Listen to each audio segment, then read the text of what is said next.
باندې د مانیري نه بر سلیم خان کلی چې کوم دی نو دا میرامد خیل دی مرغوز میرامد خیل چې دی دا هلته آباد و بیا د هلته نه چې کله دا ځای دغه شو نو څه دلته رالل څه هلته پاتې شو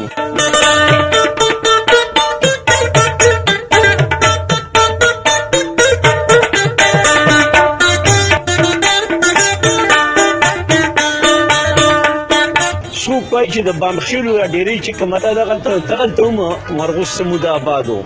بیا هلته نه دلته راغی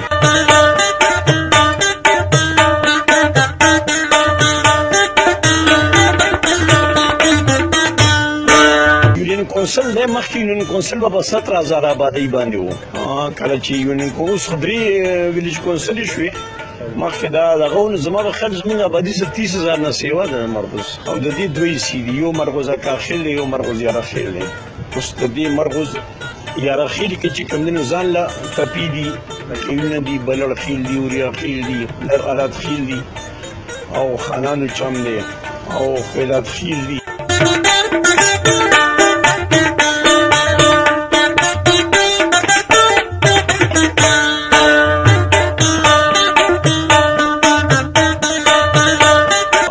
دغسې بیا دې په اکاخیل دي اکاخیل چې کوم دی نو هغې کې بیا ماماخیل دي شخنخیل دي کمرال دي خو د اکاخیلو دا خلک د یارخیلو خلک په سلیب خان کې هم موجود دی شته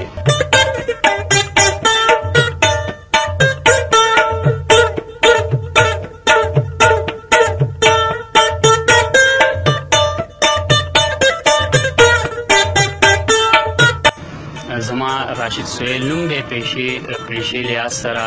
وکیل یم او د مرغوز یونین کونسل نه تحصیل ممبر یم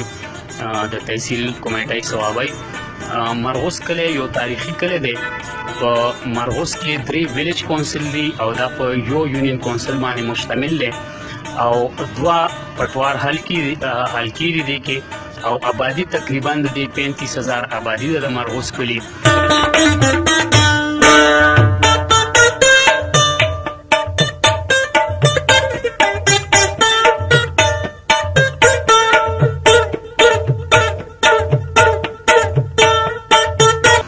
مرغوز کلی چې کوم دی نو زیات تر دې کې سیلف میډ خلک دي د ایجوکیشن ریشو پکې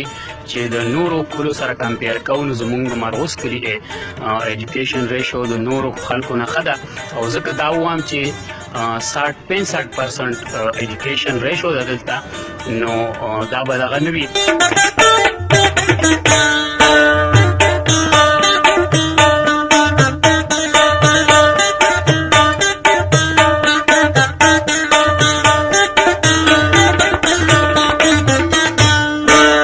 باقي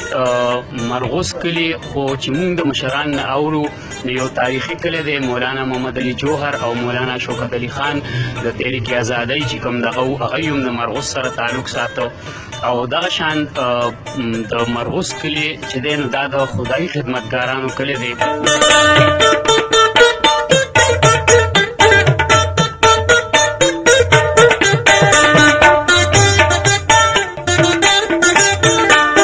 باچا خان بابا تحریک هم د مرغوز نه شروع شو او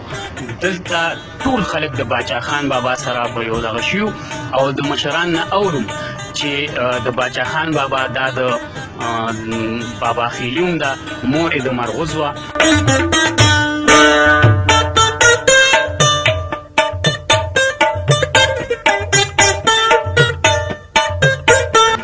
دینی حواله باندې چې کوم دی نو ګل باچا صاحب چې کوم دی هغه په مرغوز کلي کې چې کوم زاړه روایات و د هندوانو په دغه رسمونه د هغې خلاف ګل باچا صاحب راپاڅېدلی او دلته د هغه په لاس باندې یو مدرسه جوړه شوه او د هغې مدرسې نه نن په مرغوز کې بله مدرسې وي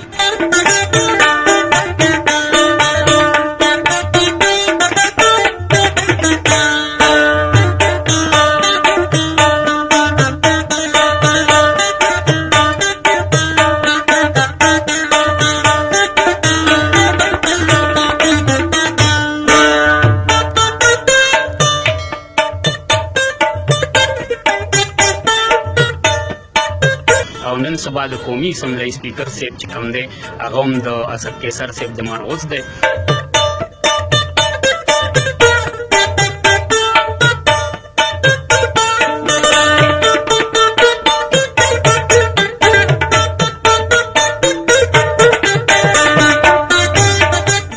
مرغوز کلی چې دین دا ډېر سیاسي کلی دی او دا د وخته نه سیاسي دا نیشنل پارټي چې وه نو دی مونږ د دلته نه به تحریک چې هغه پوه جوړ وکړو دی باچا خان به دلته ډېر راته.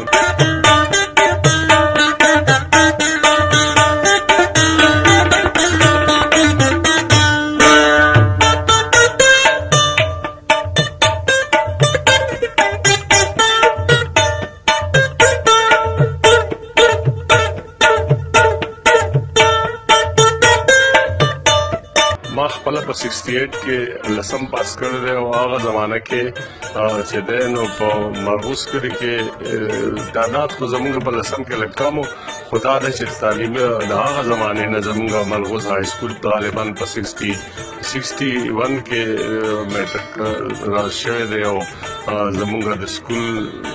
به زه دا ووایم چې یو ډېر ښه ټیچینګ سټاف او زمونږ چې کله سبق ویل زمونږ ډېر ښه ټیچینګ سټاف او د هغه وخت نه واخلې تر دې وخته پورې اوس هم سنټینیل ماډل سکول دی چې ما پکې اخري 11 کاله تېر کړل او زه اوس هلته ریټایر شوی یم.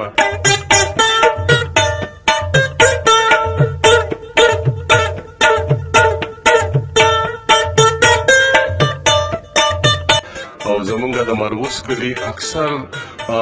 کورنۍ داسې دي چې هغوی د تعلیم سره د ابتدا نه شوق دی او زه به دا ووایم چې په هر کور کې په هغه زمانه کې په 68 کې هم داسې کورنۍ نه وه چې د هغې یو ماشوم لسم نی پاس کړی ډېر کم کوز کورنۍ داسې وي چې هغوی لسم نه دی پاس کړی خو ډېر داسې وو چې هغوی لسم پاس کړی.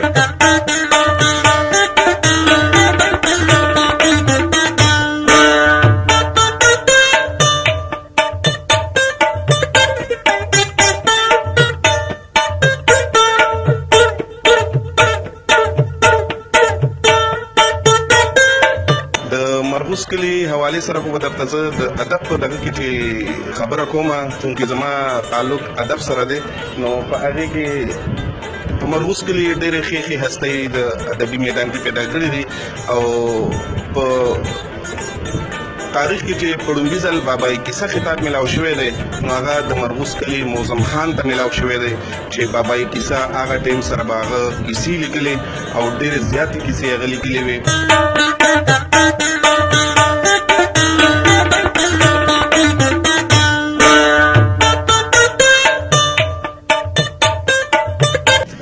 ما سره چې کوم معلومات دي د خپلو مشرانو نه اورېدلي یم نو دا ډېر لاند تنګ کلی دی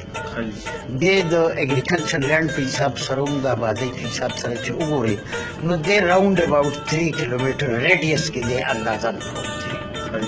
ځکه چې دې مخته چې کوم دی مونږ چې زمونږ حدود شروع کېږي نو 2.5 کیلومیټر نه دی چې بامخیل پراته دي دې خوا د شما مشرق طرف ته چې کوم دی رانه کلابند دی کیلومیټر ډېر کې به پروتي دغسې ټانکوی ده دغسې د ګاډ نیر له چې ورسېږي دغه ځایونو له رسې تر ګاډ حدودو پورې نو دا راونډ اباوټ چې کوم دی نو 3 کیلومیټر ریډیس دی دا خو ټول رقبه ده د دې دغه مرکزې وړوکې.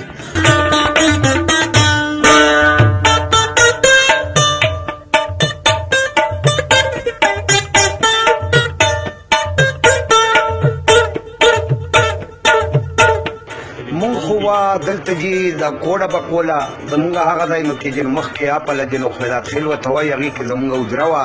او موږ سره چې نور جنو دغه برغه یو حجره وه هغې کې به کوډې کېدې مونږ چې واړو نو ګلو ډنډۍ به کوله داسې یو د لښتې نه به دغه جوړ کړی نو هغې ته به ګلو یو ډنډۍ به راسره وه ګلو ډنډۍ به مونږ کوله.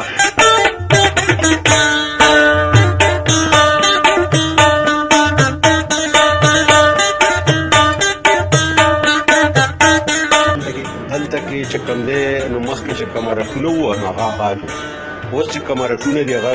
ټول کورونه شوي دي نو رټونه ختم دي په مرغوز کې.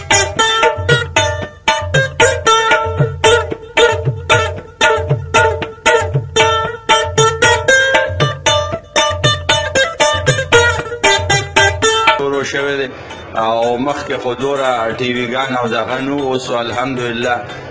قسمه قسم چینلې او قسمه قسم دغه راووتې چې هغوی وخت باندې دغسې ځي او د علاقې مشرانو او پښتنو سره ملاقاتونه کوي